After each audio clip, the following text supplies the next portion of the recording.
whisper also wisdom,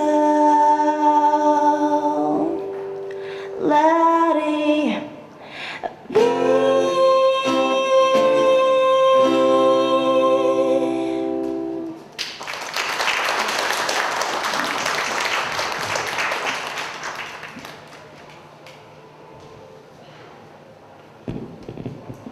네, 안녕하세요.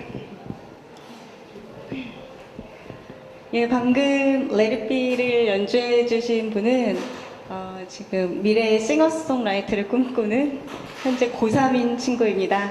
우리 김수정 학생에게 박수 다시 한번 부탁드립니다.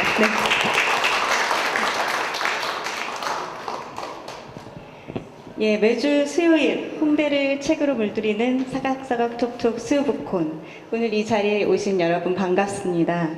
예, 오늘은 수요북콘이 10번째를 맞았는데요. 제 10회를 빛내주실 그 영광의 주인공은 최근 내 몸과 친해지는 생활 한의학을 펴낸 저자 김영찬 씨입니다. 네, 건강 아무리 강조해도 부족하지 않은 말이죠. 그렇지만 건강에 대한 지나친 관심과 염려로 정말로 우리가 관심을 가져야 할 부분을 놓치고 있는 것은 아닌가 그런 생각이 드는데요. 오늘은 그런 얘기들을 한의사이신 김영찬 쌤과 또 나눠보고자 합니다. 진행을 맡은 저는 시인이자 월간 라이브러리 앤 리브로의 편집장을 맡고 있는 신혜정입니다. 반갑습니다. 예, 오늘의 주인공을 무대로 모시기 전에요. 잠깐 소개 말씀드리고 모실까 하는데요. 한의사 김영찬 선생님은 진정한 성공은 자주 그리고 많이 웃는 것으로 진정한 성공은 자주 그리고 많이 웃는 것으로 시작하는 에머슨의 시 무엇이 성공인가를 읽으면서 하루를 여는 한의사라는 소개가 책을 장식하고 있습니다.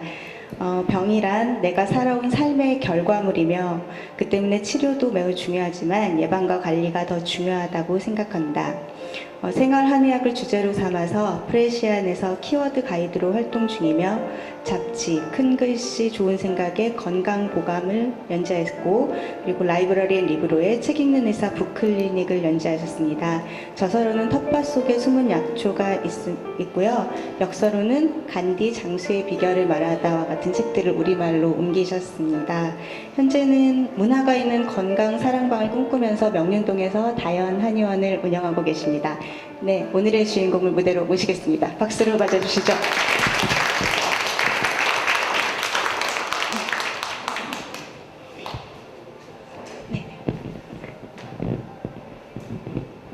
안녕하세요. 한의사 김영찬입니다. 네, 안녕하세요. 네, 안녕하세요. 네, 이렇게 무대에서 보니까 왠지 또 색다른 느낌이 드는데요. 굉장히 쑥스럽습니다. 네네. 오늘 그래도 많은 분들이 와주셨는데 다시 한번 인사 말씀 전해주시죠. 네, 이 좋은 봄날 저녁에 다른 곳 안 가시고 여기까지 와주신 분들께 너무 감사드리고요. 와주신 시간이 아깝지 않도록 재밌는 이야기 해보겠습니다. 감사합니다. 네, 감사합니다. 병원에서 그 환자를 이렇게 대하시는 것엔 굉장히 익숙하실 텐데 이렇게 저자로서 무대에 오르시는 건 처음이시죠? 그렇죠. 환자와의 대화는 1대1 대화거든요. 네. 근데 이렇게 많은 분들이 앞에 있으니까 정말 네. 눈을 어디다 둬야 될지를 모르겠고 당황스럽습니다. 조금. 네. 그래서 오늘 오시면서 바짝 긴장을 하고 오셨을 거라고 생각되는데 맞습니까? 지금도 긴장하고 있습니다. 네, 의사 선생님이 긴장하는 모습을 보는 거는 좀 드문 일이라고 생각하시고 여러분들 즐겨주시기 바랍니다. 네, 그 건강해지고 싶은 욕망은 아무리 모든 우리 현대인들의 그 로망인 것 같아요.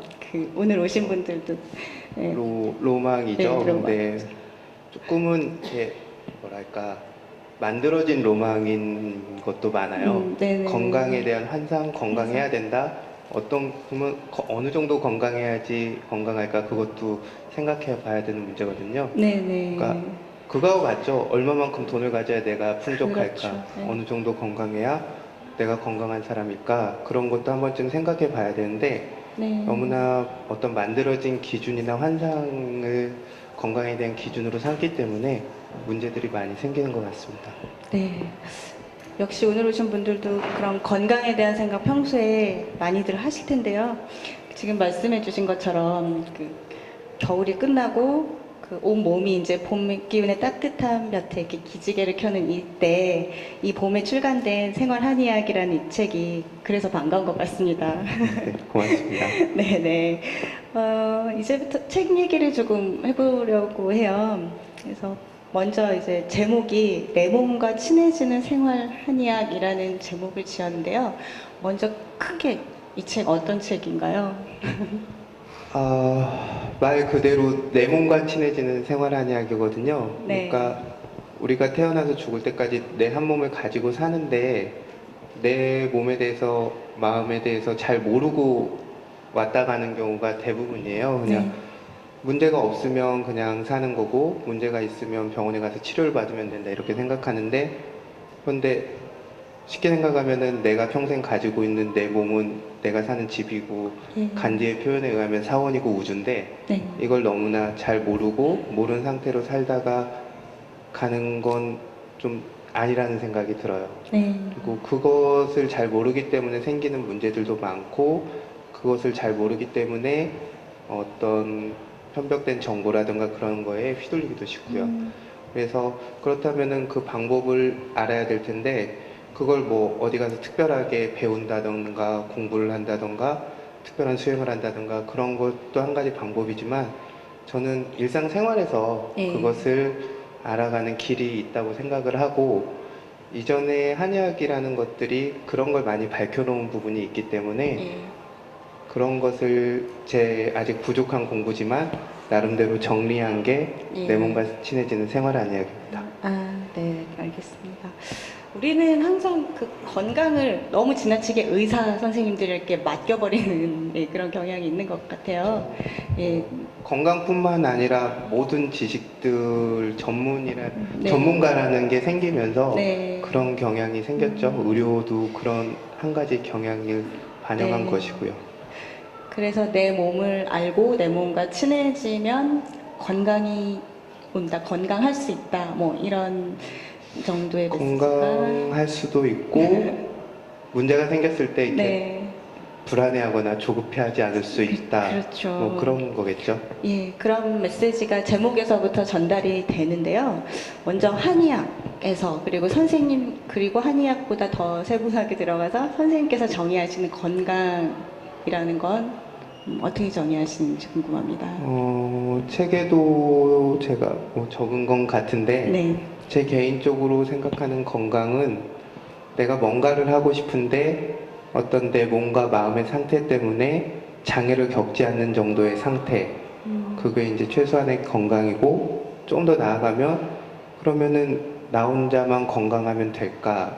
네, 내가 건강하기 위해서 또는 나와 가까운 사람의 건강 그런 것까지 좀 더 생각하다 보면 나 말고 다른 존재들의 건강까지도 생각할 수 있는 약간의 여력이 있는 상태 네. 그걸 저는 개인적으로 건강이라고 생각하고 있습니다. 네, 좋은 말씀인 것 같아요. 오늘은 아무래도 책에 있는 내용이 많이 이렇게 나올 수밖에 없는 뭐 네. 평소의 생각이시니까 책을 읽고 오신 분들이라면 이제 아시겠지만 뭐 우리가 이렇게 좀 멀게만 느껴졌던 왠지 한의학은 좀 신비스럽잖아요. 의사 선생님이 이렇게 맥을 짚어주시면서 뭔가를 이렇게 처방해 주시는데 그 약은 뭐 며느리도 모르는 비법이 들어있는 것 같고 그렇게 멀게만 느껴지는데 그런 한의학을 이 책을 통해서 굉장히 저는 읽으면서 너무 즐거웠거든요. 그래서 굉장히 친숙하게 생활에서 가까이 이렇게 실행할 수 있는 그런 얘기들이 많이 있는 것 같아요. 그래서 우선은 한의학이라는 것에 대한 조금은 뭐 미신이다 혹은 과학적이지 않다 뭐 이런 얘기들에 대한 오해가 좀 있는데 한의학을 우리가 좀 어떻게 접근을 해야 될까요? 그 몸풀기부터 좀 전해주시죠. 한의학이 이렇게 어색하게 된 게 불과 몇십 년이죠. 우리 생활 양식이 바뀌고 교육 방식이 바뀌고 과학적이라는 거에 대한 기준이 바뀐 거죠.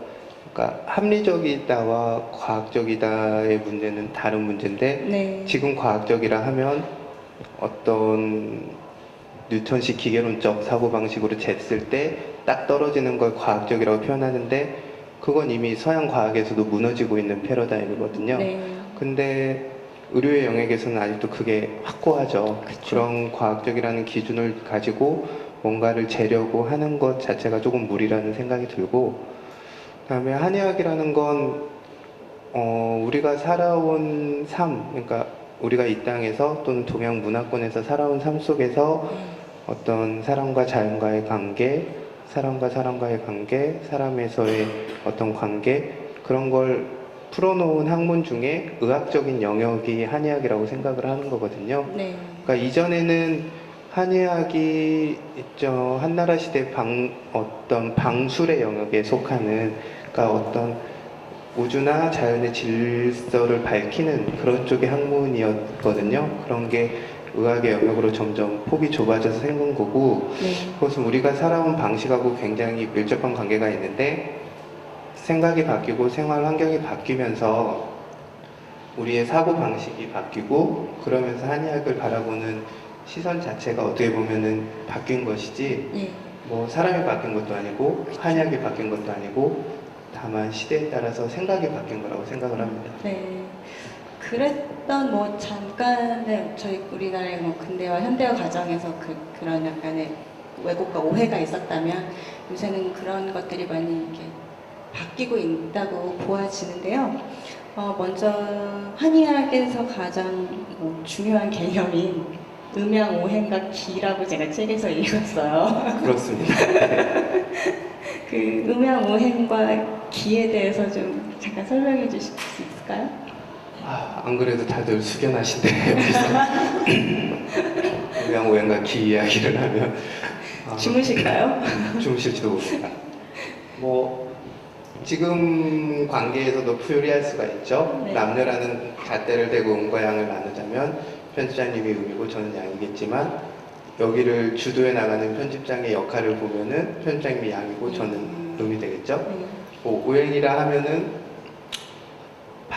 음양도 여기 지금 밝은 부분, 어두운 부분 그렇게 할 수가 있는데, 그러니까 어떤 상황이나 사태를 봤을 때, 작용을 봤을 때 어떤 기준을 들이대냐에 따라서 음양은 수시없이 바뀌는 어떤 상호 관계를 말하는 거거든요. 네. 그러니까 손바닥을 이렇게 내밀었을 때 드러나는 부분이 양이죠. 근데 제가 입장에서 봤으면 손등이 저한테는 드러나 있으니까 손등이 저한테는 양이거든요. 네. 이런 것처럼 어떤 상류의 현상을 이렇게 상대적으로 바라보는 관점이 음양이라면, 네. 오행은 어떻게 자연이 변화하는 과정, 작용, 그런 걸 어떤 상징적인 언어로 표현해 놓은 거죠.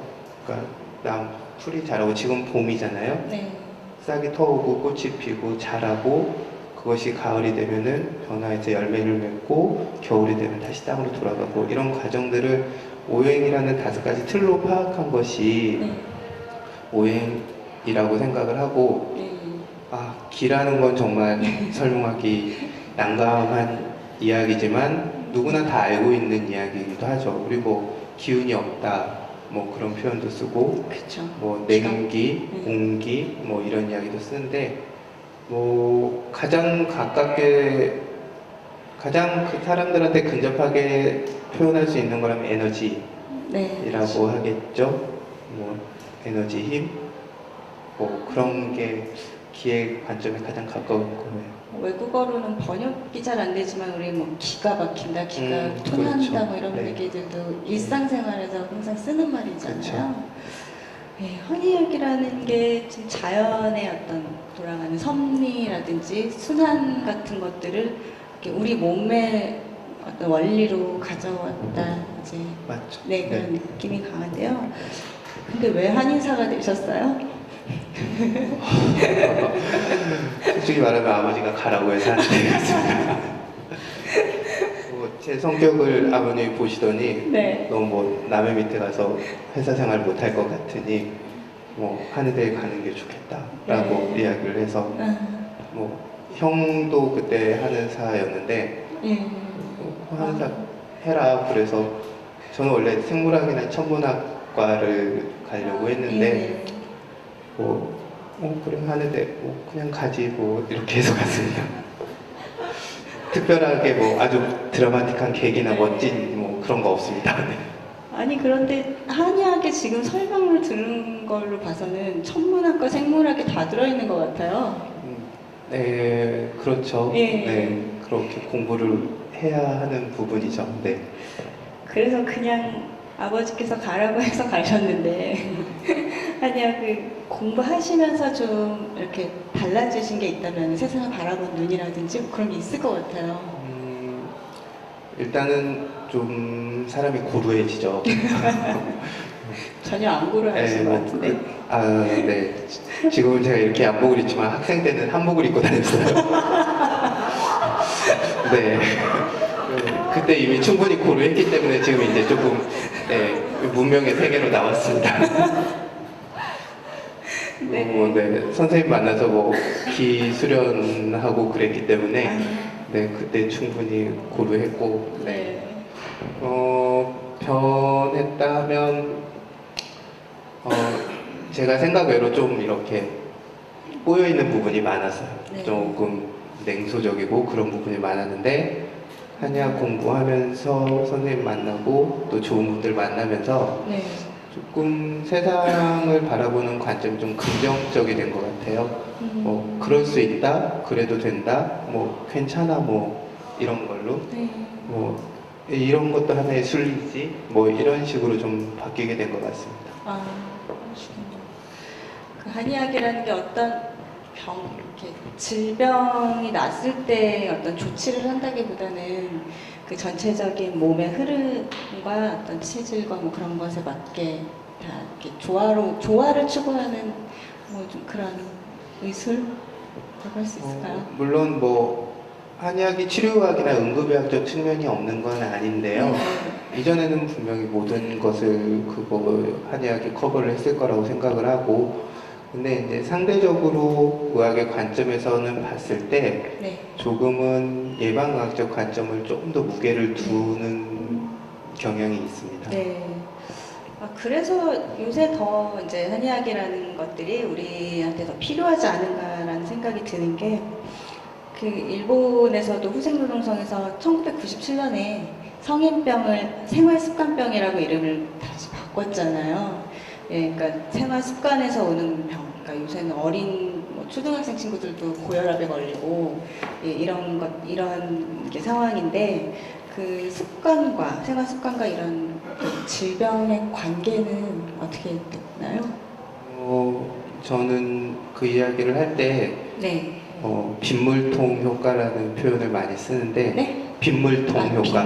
빗물 통로 관계. 물통에 이제 물이 한 방울 한 방울 떨어지잖아요. 네. 근데 물이 마지막까지 찰랑찰랑 채워져서 때까지는 넘친 건 아니죠. 네. 근데 거기에 한 방울만 딱 떨어뜨리면 그때부터 넘치거든요.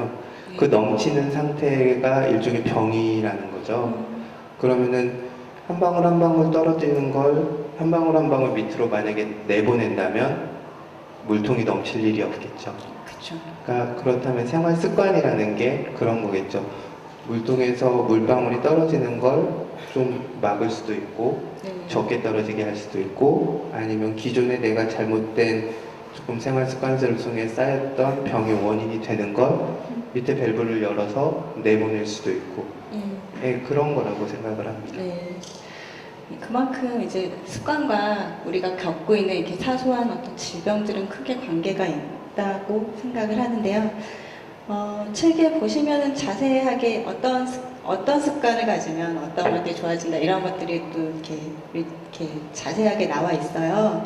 그래서 잠시 후에는 뭐 그런 예들을 좀 여러분들께서 관심 가질 만한 예들을 좀 이렇게 몇 가지 제가 소개를 해드리는 시간을 좀 갖고 싶은데요. 예, 그 전에 잠깐 분위기를 바꾸려고 게스트 선생님을 모시려고 했더니 자리에 안 계시네요. 어디 가셨을까요? 네. 그러면요,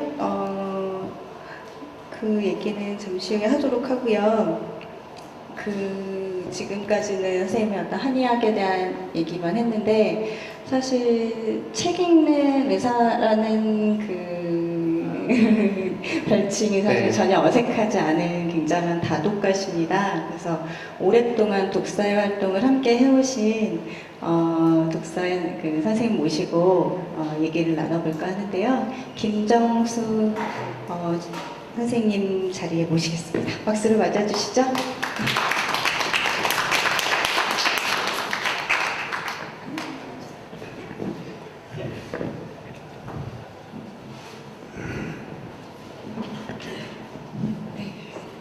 행사 순서에서 잠시 어긋나서 당황했습니다. 지금 잠시만요.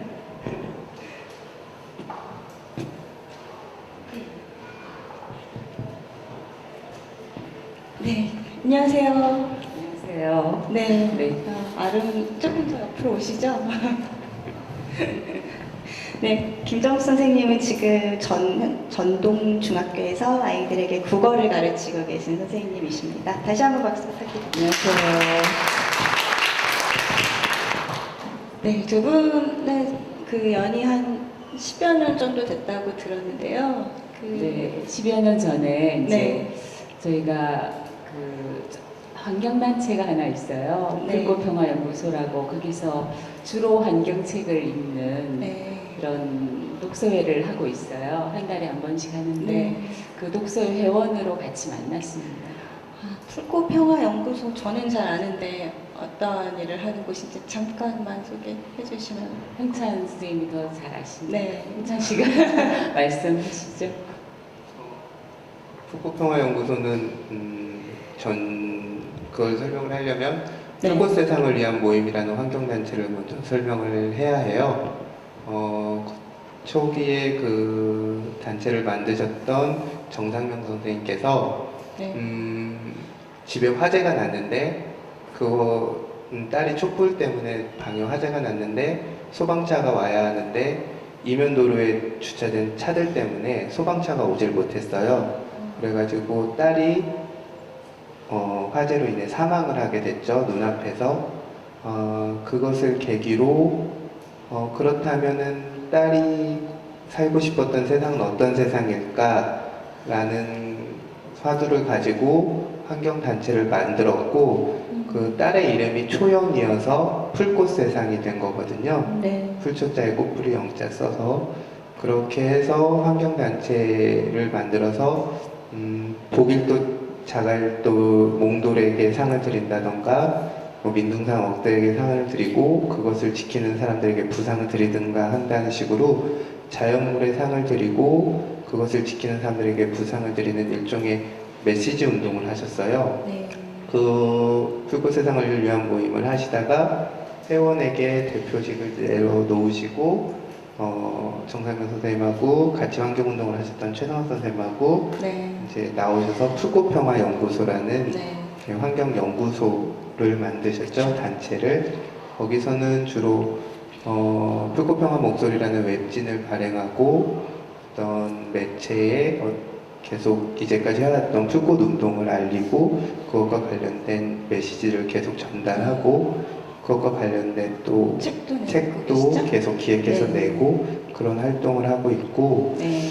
불꽃 세상을 위한 모임에서 만났던 인연들 중에 몇 분이 모여서 지금 독서회 활동을 네. 계속하고 있습니다. 이왕 독서회라고 제가 알고 있는데요. 이왕이면 독서? 그런 의미는 아니고요. 네. 저희가 이제 회원들마다 이름이 네. 이제 옛날에는 풀씨 이름이라고 그랬는데요. 네. 별명들이 다 있어요. 네. 그러니까 흥찬 씨 같으면 깻잎 만두님이고요. 네, 그러면서 이제 회원들이 돌아가면서 소위 말하는 짱을 하거든요. 네. 근데 이제 짱 이름을 이렇게 원래 이제 아까 말씀드린 정상명 선생님은 왕풀님이시기 때문에 네. 왕풀님은 늘 하시고 그다음에 제일 앞에 이제 이번 해 짱이 된 사람 이름을 붙여서 네. 이름을 붙여요. 근데 지금 이자풀이라는 분이 짱이시거든요. 네. 그래서 이왕 독서회고요. 아. 그 전에 이제 저는 제일 코바인데요. 그때는 젤로왕 독서회 있고 아. 네, 여기 오셨나 모르겠는데 붓꽃님이라고 계신데 그분님이 하실 때는 분왕 독서회가 굿왕 되죠. 독서회. 네. 아, 굉장히 평등한 독서회네요. 네, 그렇습니다. 네. 아, 환경운동 하시고 환경책 읽으시고 예 정말 건전한 모임이신 것 같습니다. 예, 네, 부러운데요. 그 독서회에서 보시는 우리 김영찬 선생님은 어떤 분이셨어요? 독서에서 완전 젊은 피죠. 아. 저희가 네. 네, 최연소 회원이시면서 그러면서 이제 저희 그 웹진도 아까 낸다고 그랬는데 네. 저희 사이트가 있어요. 네. 그 사이트에 저희 독서회 말고도 웹진도 있고 그다음에 저혈압 헌책방이라고 있어요. 네, 저혈압 헌책방이라고 저혈압. 이름들이 저혈압 헌책방에서 네. 이제 만두님이 하신 일이 네. 저희는 이렇게 부릅니다. 만두님 또는 뭐 깻잎 이렇게 부르는데 깻잎 만두님이 하는 일이 네. 그 저혈압 헌책방은 원래 주인은 따로 계세요. 따로 아까 최성각 선생님이 주인이신데 그분이 내놓은 책들을 네. 사이트에서 이렇게 하는 헌책방이에요. 네. 헌책방인데 이 만두 씨가 하는 역할은 이번에 이제 책을 내놓으면 경매를 하는 거죠. 제가 얼마에 네. 사겠습니다. 네. 이렇게 서로 들어와서 책을 사는 건데 거기서 이분께 얼마에 팔렸습니다. 땅땅땅 하는 그런 역할을 해요. 그걸 망치지기라고 하거든요. 망치지기. 근데 그 예. 망치지기를 2009년부터 하셨죠. 근데 그 바쁜 와중에도 일주일에 한 번씩 낙찰하는 사람을 정해주고 또 뭐 그게 낙찰 일지라는 걸 또 써요. 그걸 하고 그 많은 일들을 어떻게 다 하시는지 그래서 제가 한번 찾아봤는데 이렇게 읽어드려도 되나요? 네네. 제가 오늘 초대받아가지고 무슨 말씀을 드릴까 하다가 예. 이제 만두 씨가 맨 처음에 2009년 1월부터 그 망치지기를 했어요. 근데 네. 그때 쓴 글이 있어요. 네. 그래서 한 소절 읽어주시죠. 네, 한 소절만 읽어드리면 자 이제 자기가 이제 망치지기를 하게 된 것을 사랑하는 남녀를 맺어주는 월하 정인의 마음으로 헌책방 경매사 일을 1년을 해나가야겠다고 만두 피를 미는 마음으로 올 한 해를 시작했습니다. 그러면서 근데 그때 약간 그 경매를 처음 해야 될 때 좀 지각을 했어요. 그래서 혹시 지각했기 때문에 헌책방 고객분들이 탄핵을 하시면 과감히 1년 더 경매 사유를 하겠다 이렇게 하셨는데 무려 4년째 하고 계십니다. 네. 그 후임이 안 나타났으니까. 아니 너무 잘하셔서. 네. 아, 정말 작은 것이 아름답다라는 말이 생각나는데요. 이렇게 소박한 정말 어떻게 보면 굉장히 소박한 일들 속에서 즐거움과 또 의미를 찾으시는 것 같아서 굉장히 마음이 흐뭇한 것 같습니다. 네, 지금 한 달 독서량은 어느 정도 되세요? 저요? 네. 대중이 없습니다. 몰입해서 읽을 때는 여러 권도 있고요. 안 읽을 때는 억지로 한두 달 책 안 읽기도 하고요. 네. 책을 읽어야 되는데 뭐 강박관념 가지고 읽지는 않으니까요. 네. 평균으로 치면 한 두세 권? 네, 그 정도인 것 같아요. 네. 알겠습니다. 그러면 앞으로 뭐 이영독서회에서는 뭐 어떤 계획들이 준비되어 있습니까? 네, 저희는 꾸준히 이제 한 달에 네. 한 번씩 만나서 책을 읽고요. 네. 책을 읽기도 하고 또 여기저기 뭐 유람도 다니고 네. 그리고 좋은 일 있으면 찾아가서 또 격려하거나 위로받기도 하고 네. 또 만나서 이제 이렇게 이야기를 나누는 것이 저희가 또 다 다른 분야에 있는 사람들이거든요. 이렇게 네. 한의사 선생님도 있고 저는 교사고 또 뭐 글 쓰시는 분도 계시고 그래서 서로 굉장히 도움을 주고 받으면서 즐겁고 유쾌하게 네. 아까 말씀하셨죠. 진정한 성공은 자주 그리고 많이 웃는 것 그것을 함께 실천하고 살려고 노력하고 있습니다. 네, 앞으로도 좋은 활동 많이 기대하겠습니다. 오늘 이렇게 몸속 걸음해주신 김정숙 선생님께 박수 부탁드립니다. 감사합니다. 네, 고맙습니다. 네, 이로써 깻잎 만두라는 별명을 모두에게 알리셨군요. 그 페이스북에서 깻잎 만두를 치시면 친구를 맺으실 수 있습니다. 네, 말씀 감사드리고요. 그 지금까지는 책 읽는 의사에 대한 얘기 김정수 선생님과 잠깐 나눠봤는데요. 이제 두 번째 초대 손님, 먼저 모시려고 했던 초대 손님, 프레시안 플러스의 이근영 대표님 자리에 모시겠습니다. 네, 의자 좀 준비해 주시고요. 박수를 맞아주시죠.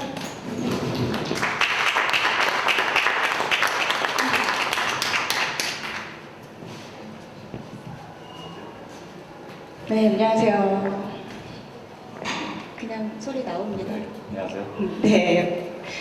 잠깐 우리 이근영 대표님 잠깐 소개해 드릴게요. 그 문예창작과 졸업하셨고요. 그리고 영국에 유학 가셔서 영문학과 문화철학, 문화사회학을 공부하셨습니다.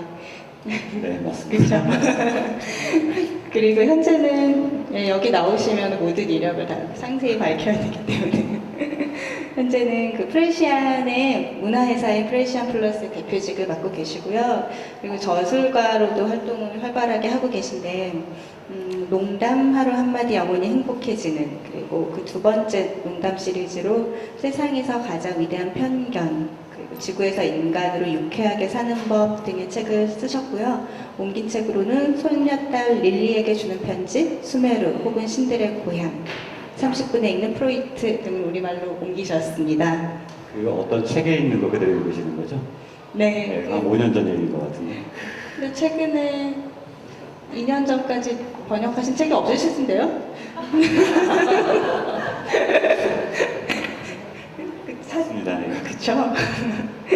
요새는 또 사회공헌 활동도 이렇게 하고 계신 걸로 알고 있는데요.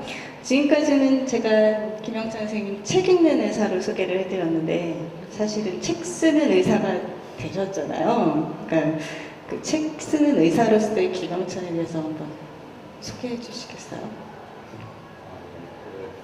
사실은 김 원장님은 제가 그 인터넷 신문 프레시안이라는 신문을 아시는지 모르겠는데 그 그렇죠. 프레시안에 들어가시면 키워드 가이드라는 메뉴가 따로 있습니다. 그냥 뭐 전문가들을 모시고 자기가 직접 어떤 키워드를 제시를 하고 거기에 대해서 이제 계속 글을 올려주시는 그런 방식인데요.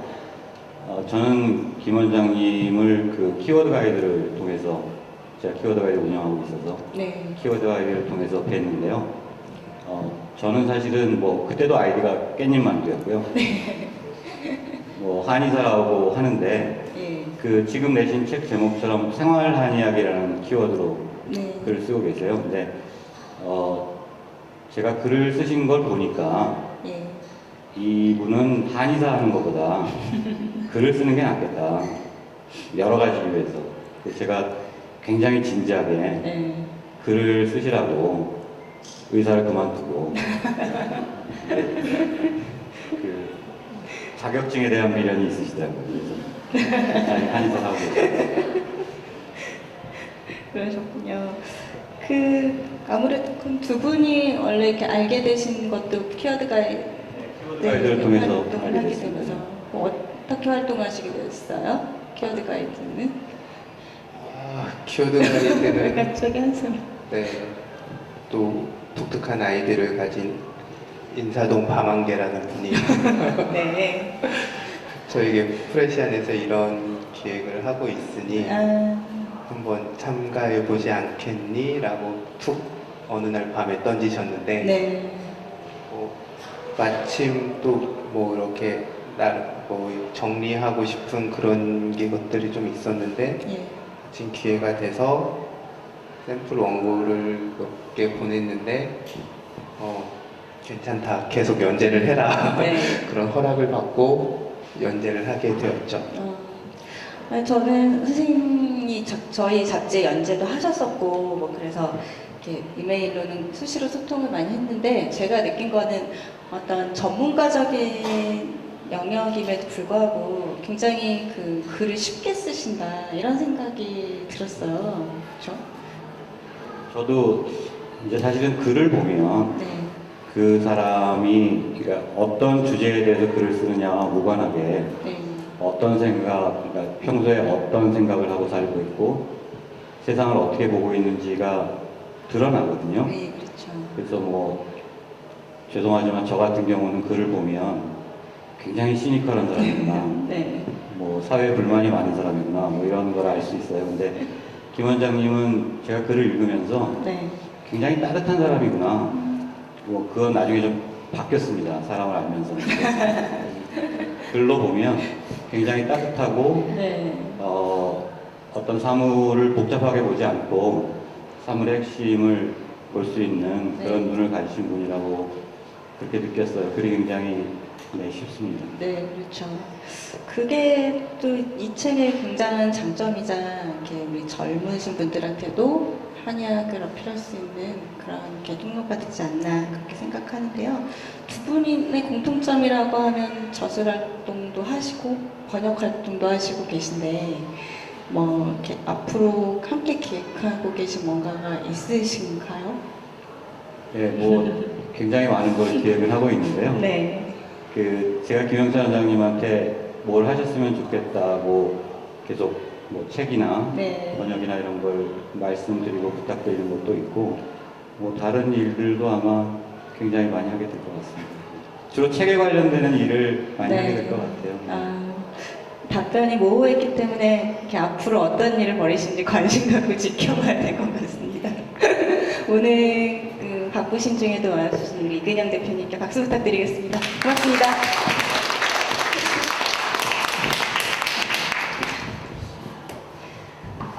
네, 두 분의 그 초대 손님 오늘 나오셔서 말씀 나눠봤는데요.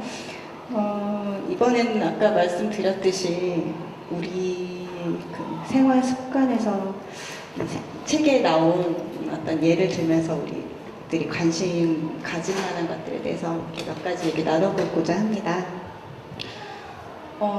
우선은 사람들이 한의학하면 먼저 사상체질을 떠올릴 것 같아요. 그 이재만 씨의 그 태음인, 태양인, 소양인, 소음인.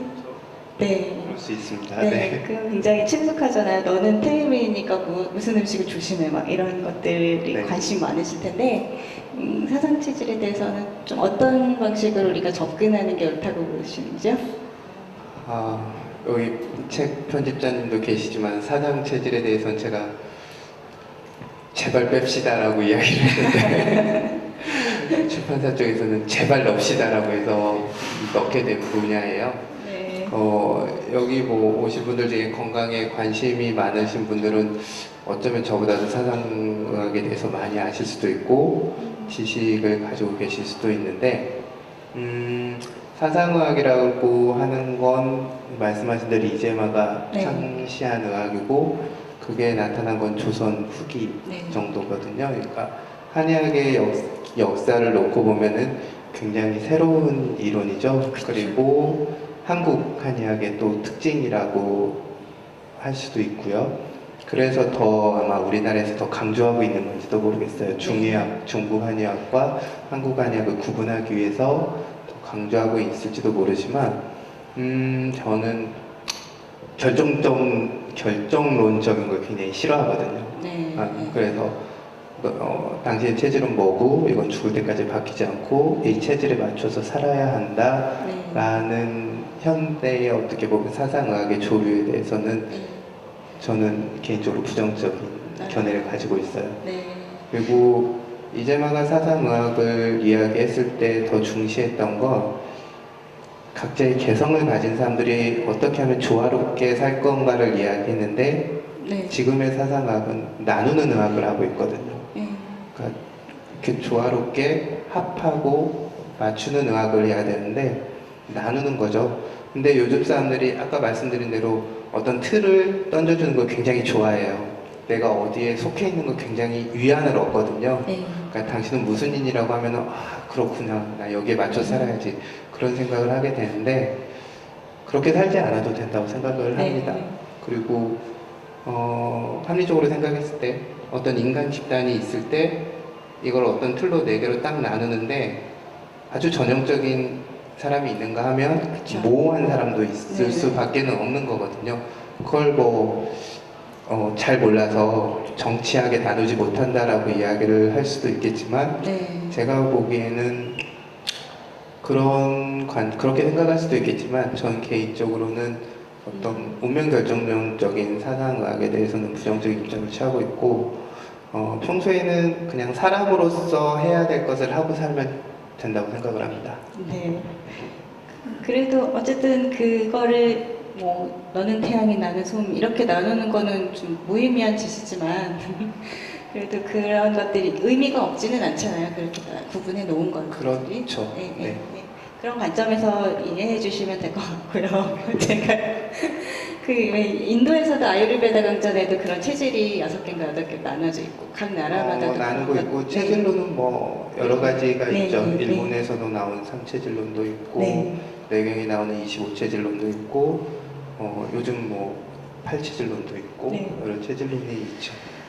너무 뭐 혈액형 A형, B형처럼 그렇게 구분져서 생각하지는 않는 것이 참고하면 좋을 것 같다는 생각이 제대로 듭니다. 이해를 하고 네. 그걸 통해서 원래 사상의학이 지향하고자 했던 각자의 개성이나 단점을 보완을 해서 여러 체질의 서로 다른 사람들이 조화를 이룰 수 있는 그런 방향으로 간다면 네. 그런 사상의학에 대해서는 저는 찬성합니다. 네. 오늘도 끝나고 술 한 잔씩 하실 분들도 계실 것 같은데요. 이 책에 술에 대한 얘기가 나옵니다. 술 독인가요? 아니면 약도 될 수 있는 건가요? 책에도 쓴 것 같은데 술은 네. 백약지장이고 백독지원이라고 합니다. 네. 그러니까 모든 약 중에 으뜸이고 하지만 모든 독의 근원이라고 해요. 약주로 마시느냐 독주로 마시느냐는 본인의 판단이겠죠. 네. 내경에도 보면은 탕행요례편이라고 해서 일종의 약술에 대한 이야기가 나와요. 그러니까 술로서 치료를 한 거죠. 네. 그러니까 술이라는 건 아주 가볍게 마시고 반주나 약주로 마시면 굉장히 기혈의 순환을 돕고 몸의 기능을 활성화시키고 막힌 걸 뚫어주고 노폐물의 네. 배출도 돕고 하지만 그게 우리 몸에 부담을 정도로 쌓이게 되면 장부를 썩게 하고 혈액을 문드러지게 한다 뭐 이런 표현을 쓰거든요. 네. 그런 부분들이 있을 때 잘 마시면 약이고 과하면 독이겠죠. 네. 술 잘 마시는 거 그리고 숙취의 단계를 여기 한 7단계인가요? 나눠놨죠? 여러분들 책을 혹시 사서 읽으신다면은 재밌게 읽으실 수 있을 거예요. 그 다음에 또 제가 재밌게 본 게요. 우선은 좀 지금 간단한 지압에 대한 얘기를 해주셨으면 좋겠어요. 식곤증 퇴치라든지 졸음이 올 때 하는 지압 있죠?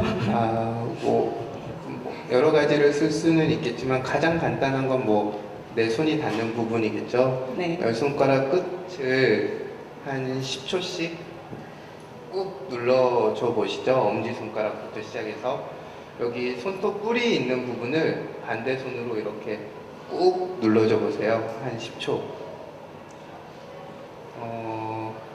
역시나 악소리가 안 나는 걸 보니 열심히 안 하고 계십니다.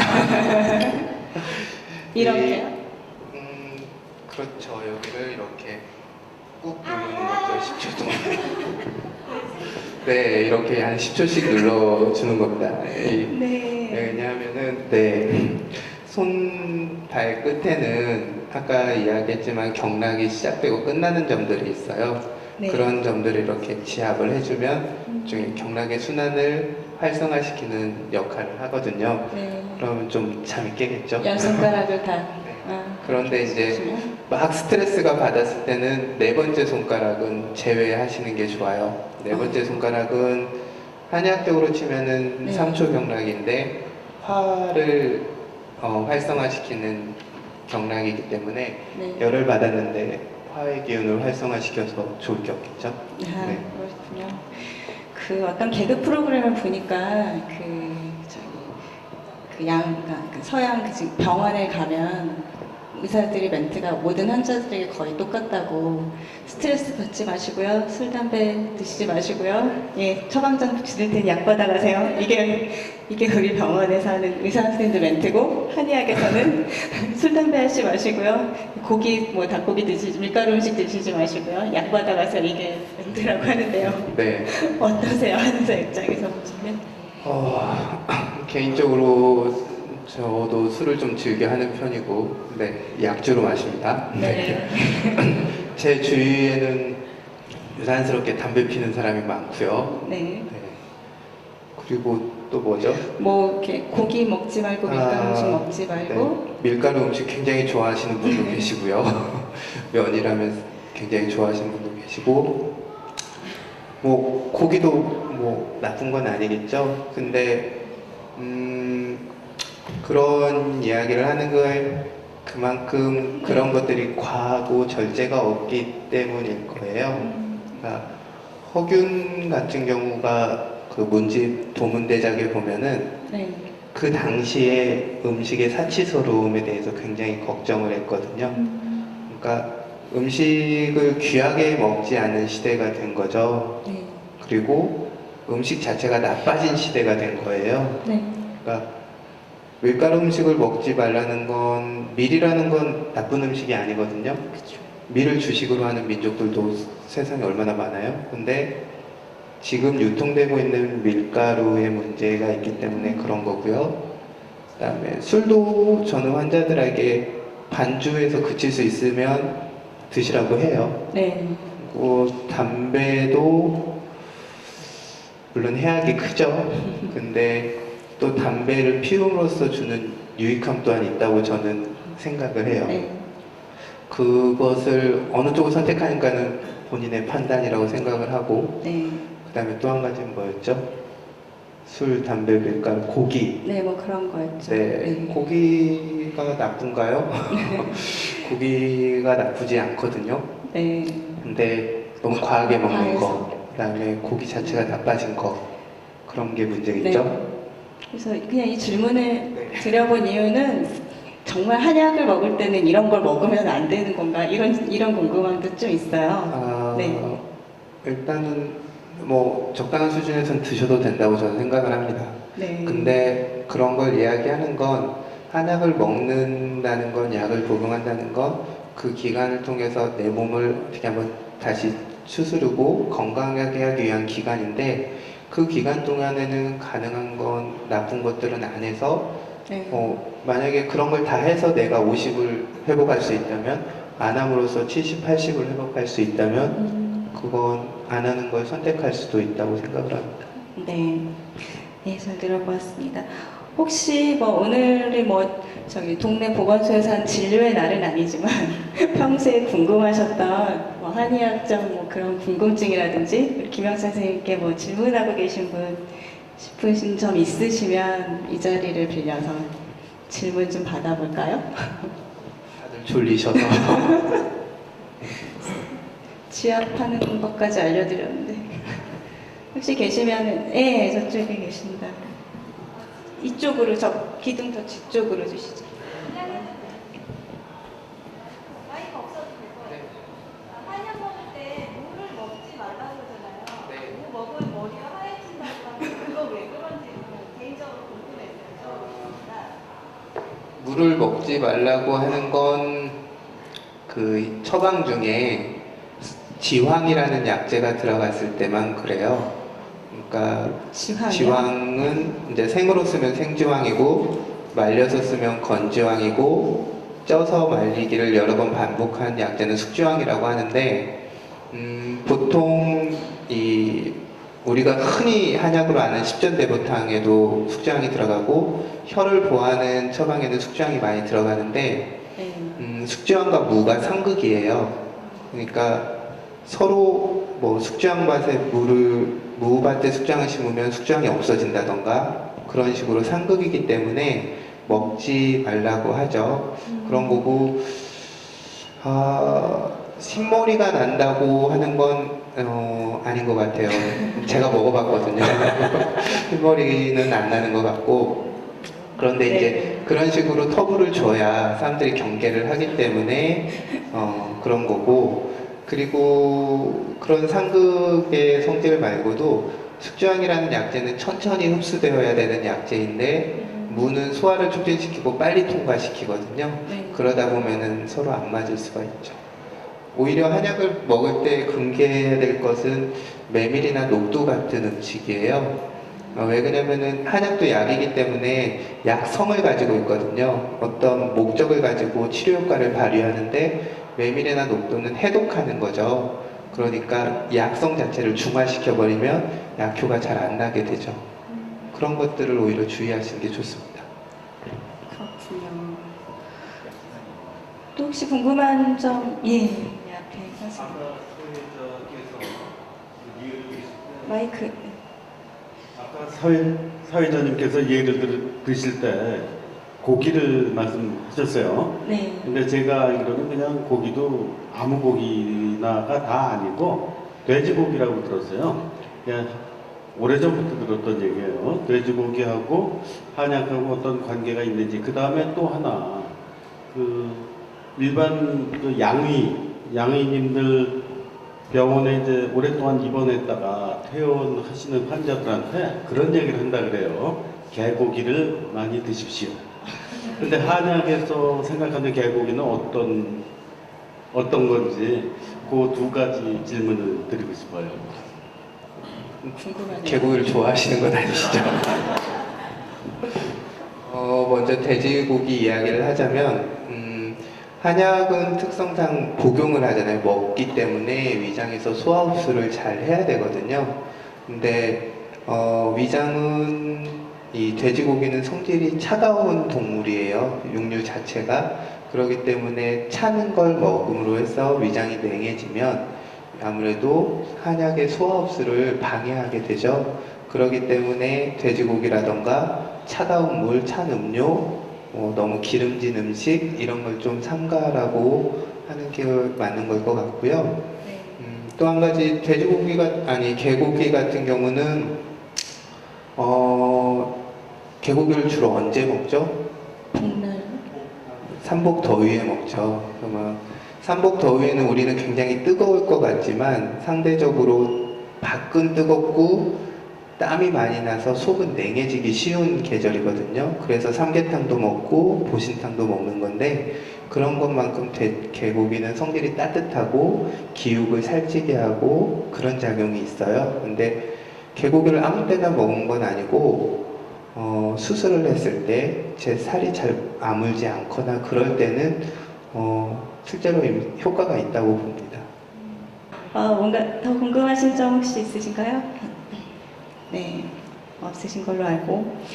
그 책에 보니까 한 뒤에 3분의 1 부분 정도는 약차에 대한 얘기들이 굉장히 많이 나와 있죠. 네. 예, 그 한의원에 그 다현 한의원에 가도 약차를 네. 예, 오신 분들께 무료로 제공을 네. 해드리고 있는데 그 약차의 어떤 효능이라 그럴까요? 그런 것들은. 그러니까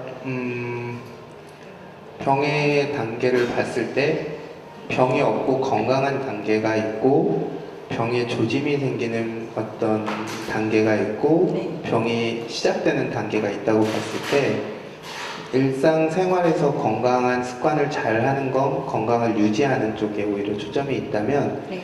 약차는 병의 기미가 보일 때, 그러니까 내 몸이 어떤 조금 몸의 균형이 깨졌다고 신호를 보낼 때 네. 거기에 맞게 차 종류로도 조절을 할 수가 있다는 거죠. 네, 네. 그런 목적으로 약차를 이용하시면 될 것 같습니다.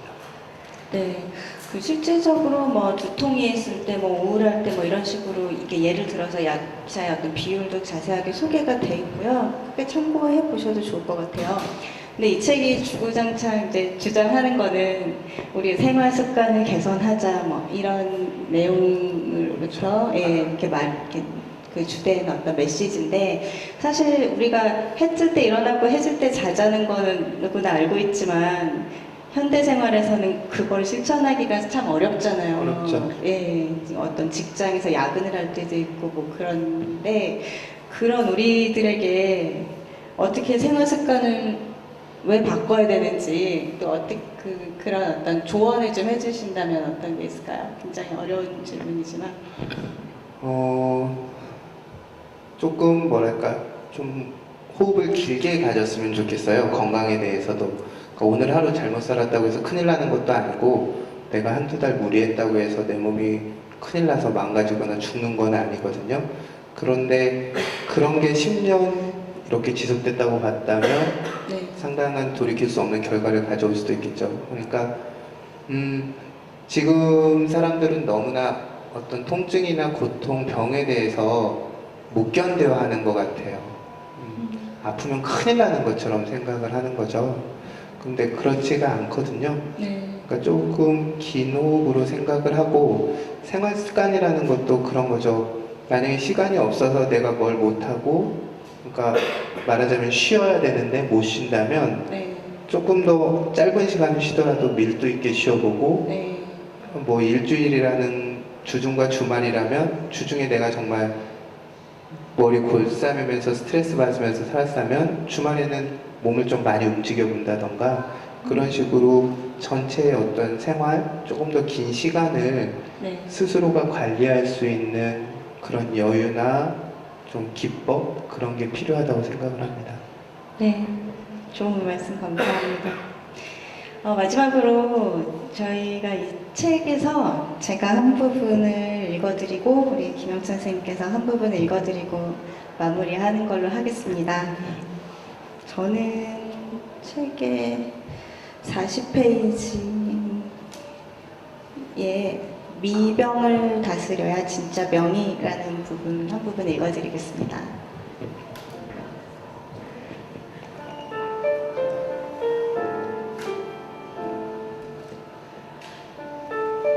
최근에 화제가 되는 의학 관련 뉴스들을 보면 난치병이나 불치병으로 알려진 질병의 새로운 치료법이 발견되었다는 것들이 대부분입니다. 그런데 이럴 때마다 드는 생각은 사람들이 너무나 쉽게 예방이 치료보다 더 훌륭한 의술이라는 사실을 잊는다는 것입니다. 말하자면 특별한 치료를 받아야 할 정도의 중한 병은 걸리지 않아야 한다는 것이죠.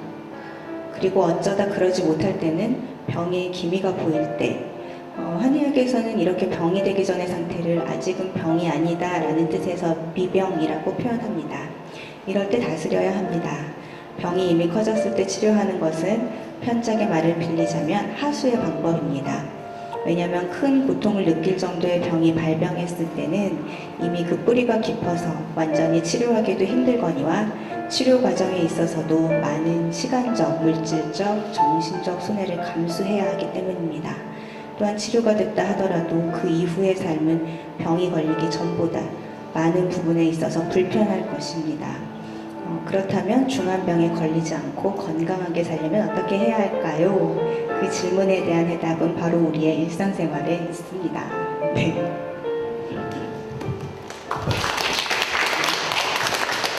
마지막으로 자자 선생님의 낭독을 들어보겠습니다. 어떤 부분 읽어주시겠어요? 저는 제가 한복을 입었던 시절에 배웠던 수련법을 가르쳐주셨던 선생님이 말씀하셨던 그 마음에 관한 내용을 하려고 해요. 근데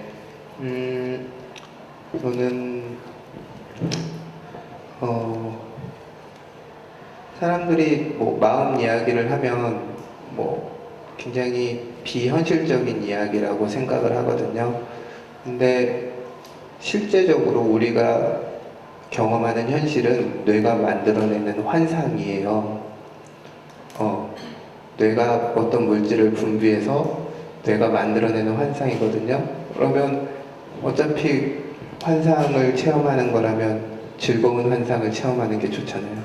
그렇다면 그것은 뇌에 긍정적인 메시지를 자꾸 줘야 되는 거거든요. 그런 건 어디서 오냐면 마음에서 와요. 그리고 한약에서는 마음을 심장에 배속시키는데 심장에서 마음이 나온다고 하면은 다들 의아하겠지만 요즘 밝혀진 이론들에 의하면 심장에서 분비되는 호르몬은 뇌에서 분비된 호르몬하고 비슷한 작용을 한다고 하거든요. 그러니까 어떤 마음을 갖는가, 아까 음양 이야기를 했지만 어떤 상황이나 사태를 접했을 때 어떤 면을 보는가 하는 건 본인의 선택이라고 저는 생각을 합니다. 늘 긍정적인 면을 바라볼 수는 없겠죠. 저는 최근에 엄청 어이없는 사고를 당했는데 긍정적으로 생각은 할 수가 없더라고요. 그런 상황을 딱 겪으면. 그런데 아주 이전에 지났던 일들을 생각을 하면 긍정적으로 생각했던 일도 부정적으로 생각했던 일도 다 지나가거든요.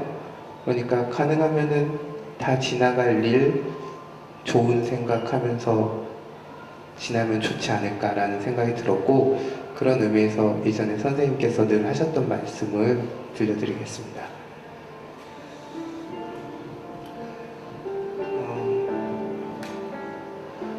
우리가 겸손해지면, 즉 나를 낮추면, understand 하면 몸과 마음에 필요 없는 힘을 뺄 수가 있습니다. 그러면 세상과 타인에 대한 태도가 유연해지지요. 물론 몸속 순환도 부드럽게 일어납니다. 그렇게 되면 모든 일에 대해 긍정적인 마음이 일어납니다. 모든 일은 부정적인 면보다 긍정적인 면을 보게 되니 매사에 적극적으로 임하게 되지요. 그러다 보면 작은 나를 떠나서 보다 큰 자아, 즉 다른 사람에 대한 배려의 눈을 뜨게 됩니다. 물론 마음 쓰는 일이란 것이 이렇게 순차적으로만 일어나는 것은 아니지요. 순간순간 필요할 때 한 가지 마음을 지니고 있다면 앞서 말한 과정들이 함께 맞물려 작용할 것입니다. 저 또한 삶이 어렵고 지칠 때 이 주문을 외우면서 스스로를 추스르곤 합니다.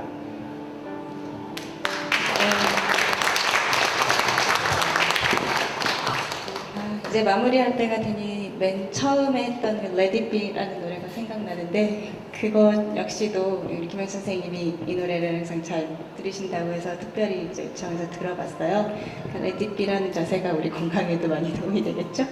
네. 이제 정말 마무리할 시간이 된 것 같습니다. 잠깐 안내해 드릴 사항이 있는데요. 저희 블로그에 댓글 남기고 오셔서 이벤트에 선정되신 분들은 무대 왼편에 있는 이벤트 행사 테이블에서 책 선물 받아가시기 바랍니다. 그리고 오늘 북스리브로 홍대점에서 책을 구입하신 분들께도 우리가 책 한 권을 드리는 그 행사를 준비했거든요. 그러니까 영수증을 갖고 있죠. 행사 테이블에 오시면 책 한 권을 골라서 받아가실 수 있겠습니다. 이 시간이 끝나면 또 이 자리에서 바로 팬사인회가 있으니까요. 끝까지 함께 해주시면 되겠습니다. 네, 이제 모두 순서가 끝났는데 선생님 오늘 시간 어떠셨어요? 마지막 소감 듣고 마무리할게요.